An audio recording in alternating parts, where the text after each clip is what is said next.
Hey guys, even though I'm not there, I want to share something with you. It's something that I use most of the time. It's called NearPod. It's completely web-based. You can do it on Chromebooks, you can do it on iPads, you can do it on Android, anything, so long as you get on the internet. So again, it's just based on the website. What it does actually is it takes PowerPoint files and it converts it to something called NearPod files. And this is different because of the fact that you have student interactivity along with your presentation. And you can actually give them grades, you can give them quizzes, you can give them all this different stuff. So if you take a look, you just have to go to nearpod.com, nearpod.com. You log in, or you could sign up if you don't have an account. And once you get there, you should be brought to your library. Originally, it would look like this. So you have your library and all this stuff. You would go to create and drag your PowerPoint file. Anything that's PPT or PPTX, you just drag it in, and it'll automatically make it for you. The only thing you have to add would be any kind of questions that you want to interact with this class. So anyway, I have my libraries. It's ready to go. I'm going to choose something like, I don't know, cryptography right here. Once the presentation has been done for you already, all you have to do is click on Live Session. And when you click on Live Session, you'll find a pin. This pin now will then be used by the students in the class. So if you take a look at the kids who are going to input this pin on the app, you can use the app or you can use the website. Because on the corner somewhere it's going to say pin access code or something like that. So if you take a look, right? Come on. You can take a look. Yeah. Hi guys. Take a look. Oh, this one logged in already. This one's looking for it. So let's take a look. Where is it? Where is it? Where is it? You're looking for NearPod.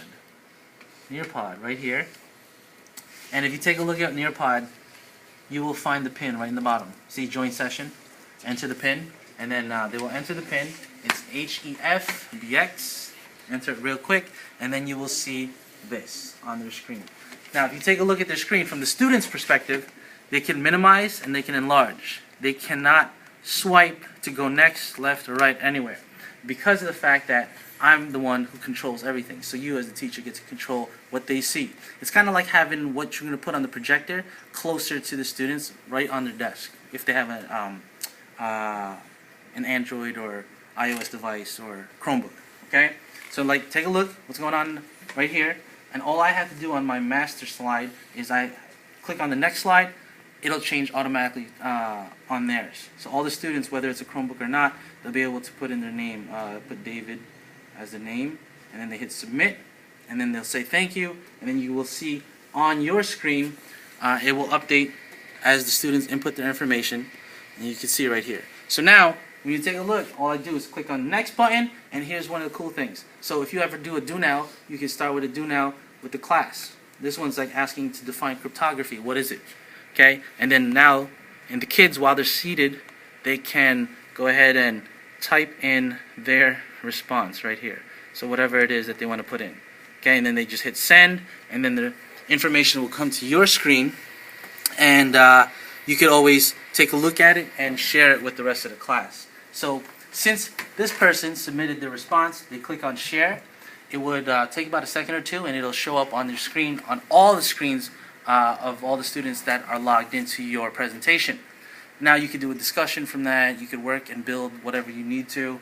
You could always unshare, and you could always take a look at other people's responses. Okay. Then if you keep moving along with the slides, as you change your slide in the master slide, it'll change on theirs. And like I said, they can't do anything. They can't skip. They can't interact with each other unless you allow it to. Okay. So I'm going to show you one last thing that I think is pretty cool, aside from them being able to sit in their desk and be able to write any kind of notes or any kind of important information that you think they should write down, so they don't have to squint and have to, struggle. Right? But if you take a look, there's one other cool thing, especially for social studies. What I did was I inserted an image, and they're able to draw. So if you take a look, I got a world map right here that's on their screen. And then the question was asking to circle where they think cryptography began, and we'll circle this one right here, okay? And then they could hit send, and once they hit send, all they have to do is confirm. It'll show up on your screen, and you can see all the students, that are logged in. Right now, only 2 people are logged in, okay? And it should pop up And what you could always do is you could click on this map or whatever drawing that they had, political cartoons or whatnot, and then you can share it with the rest of the class. So when they do share, it'll show up on everybody's screen, and it's completely anonymous. So that way, the student's name's not there, and you could always discuss why the answer's wrong or correct. Okay?